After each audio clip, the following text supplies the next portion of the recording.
बकवास पर आपको खुश आमदीद।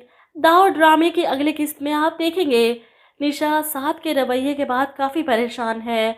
जिस तरह इसने अम्मी की तबीयत के बारे में बढ़ा चढ़ा कर बताया और ऊपर से थप्पड़ भी मार दिया, ये सब तो निशा बर्दाश्त ही नहीं कर पा रही।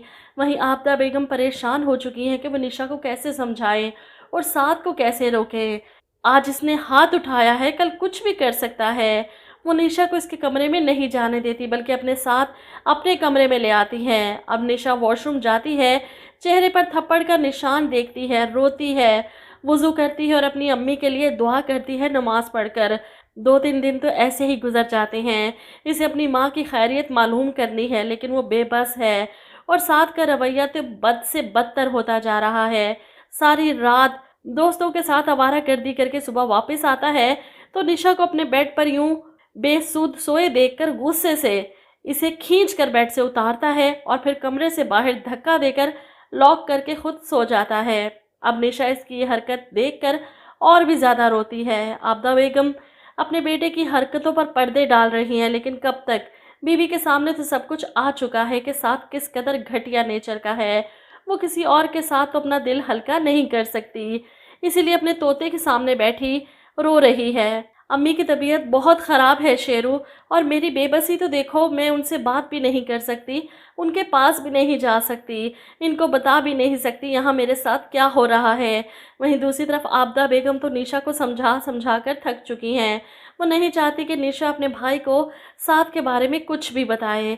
ऐसे में अलमास बेगम से मुलाकात होती है तो इसे बताती हैं कि निशा ने तो रो रो कर बुरा हाल कर रखा है। इसकी माँ की तबीयत क्या ख़राब हुई, हमारे घर का तो माहौल ही ख़राब हो चुका है।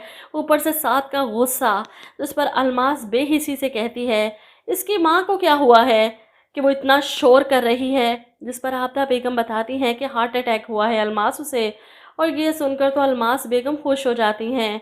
ये तो बहुत अच्छा हो गया है ना, तुम्हारे हाथ में तो बहुत बड़ा पत्ता आ गया। माँ की तबीयत इतनी ख़राब है, निशा कभी भी अपनी माँ और भाई के सामने मुंह नहीं खोलेगी, वो इन्हें बताकर परेशान नहीं करना चाहेगी। पहले ही इसकी माँ हार्ट अटैक से मरते मरते बची है, दोबारा कुछ बताएगी तो खुद ही पछताएगी। अब तुम इसे समझाओ कि साथ के रवैये के बारे में कभी भी अपने भाई अपनी माँ को भिनक भी ना लगने दे, खुशी खुशी उनसे वीडियो कॉल पर बात करे।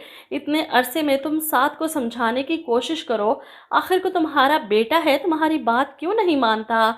आबदा बेगम क्या बताएं कि इन्हीं के लाड प्यार की वजह से तो वो इस कदर बिगड़ चुका है कि औरत की इज्जत करना तो अब इसके इख्तियार में है ही नहीं। क्योंकि घर पर निशा जो अपने तोते से बैठी बातें कर रही थी, साथ को ये देखकर बहुत गुस्सा आता है। वो निशा पर तशद्दुद करते हुए गन निकाल कर इसे धमकाता है, तुम्हें शूट करूं या तुम्हारे इस शेरू को। निशा के तो पैरों तले से ज़मीन निकल जाती, नहीं साथ ऐसा मत करें। लेकिन साथ तो हैवान बन चुका है, इसकी माँ इसे रोक ना सकी, इसलिए अब अपनी असलियत निशा को दिखा रहा है। निशा तब तक ये सहती जाएगी सारे जुल्म जब तक इसे खबर नहीं मिल जाती कि इसकी माँ ठीक होकर घर वापस आ चुकी हैं। लेकिन उसके बाद भी अपने भाई को सब बताने से पहले ही साद इसका किस्सा ही तमाम कर देगा।